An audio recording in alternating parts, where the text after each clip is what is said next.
They say the hardest part of any motorcycle trip is just getting out of the driveway. Today, we're leaving the glass and steel of Vancouver behind for the open roads of British Columbia. This is day one of the tour, heading for Emory Creek Provincial Park.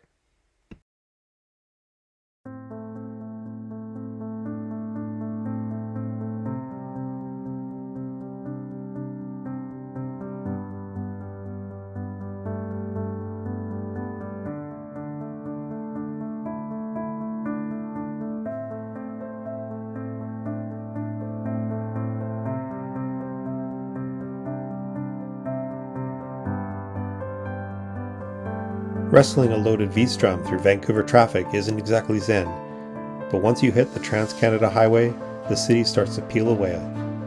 The air gets cooler, and you can see a hint of nature ahead. The adventure is finally feeling real.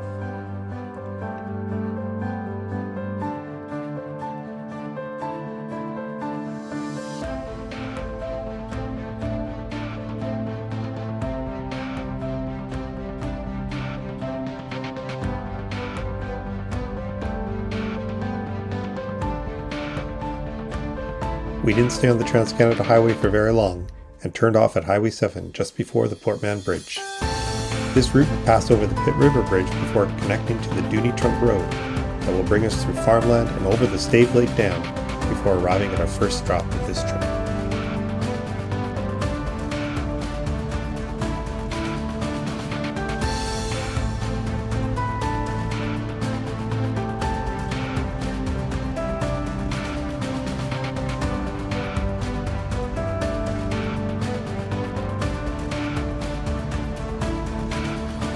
Riding across the Stave Lake Dam feels like crossing a bridge through time. Completed in 1912, this powerhouse was once the backbone of British Columbia's early electrical grid, fueling the rapid growth of Vancouver at the turn of the century.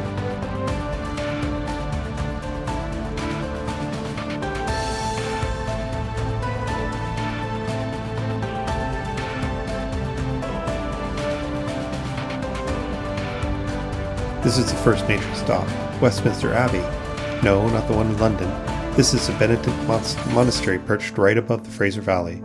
Even if you aren't religious, the architecture here is staggering.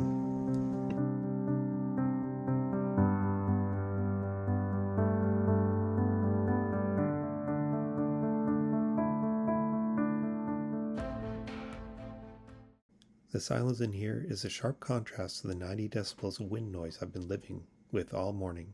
That stained glass is worth the detour alone.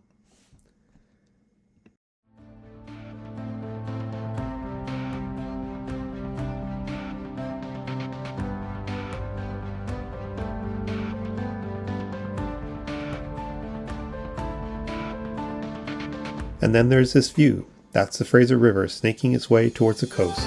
That's exactly where we're heading, deeper into the mountains.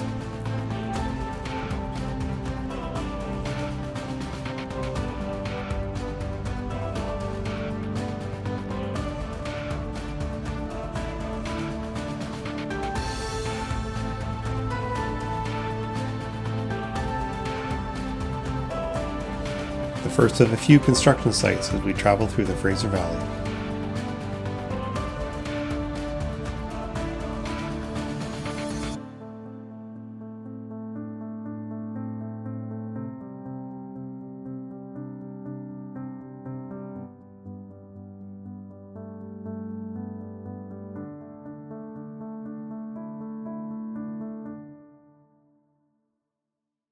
And here we're crossing the Harrison River, connecting Harrison Lake to the Fraser River.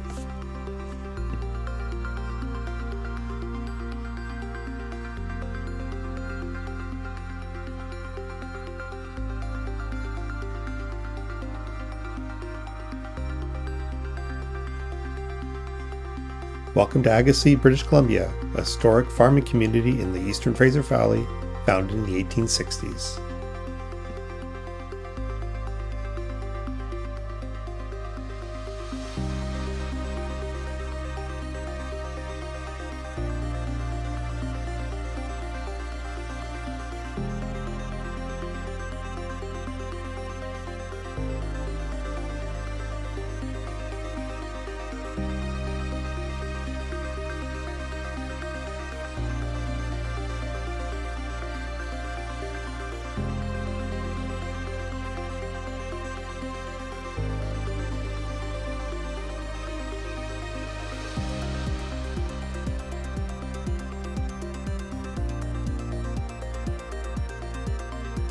Entering the town of Hope, it's famous for two things, being the gateway to 3 different mountain passes, and being the place where they filmed the first Rambo movie.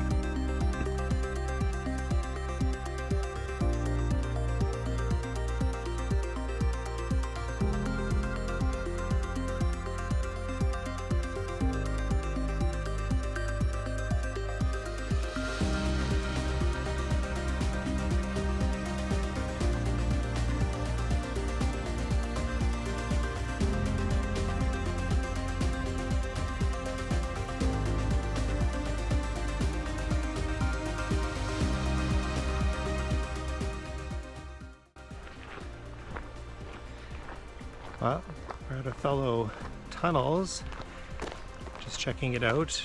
A few years ago many of them were washed out by a flood, so they've been repaired, or at least 3 of them have, so I'm curious what they look like. It is certainly pretty busy out here. Lots of tourists. I'm gonna walk in and I'll show you the images when I get them.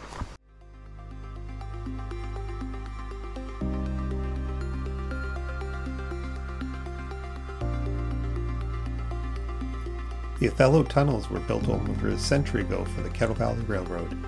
It's an engineering marvel, massive tunnels carved straight into solid granite above a roaring canyon.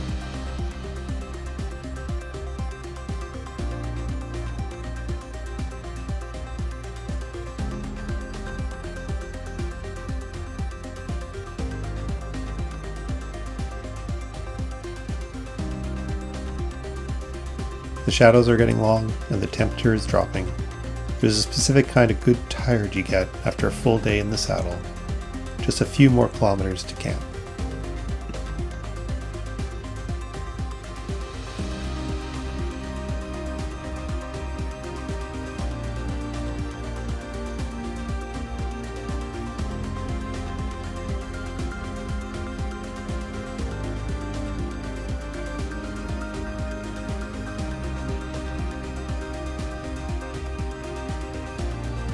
Home for the night, Emory Creek Campground. Just me, the bike, and the sound of the river.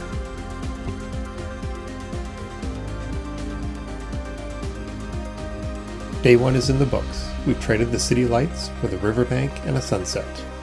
Have you ever camped at Emory Creek? Let me know in the comments if there's a better spot nearby. Join me next time as we continue our trek and head further north.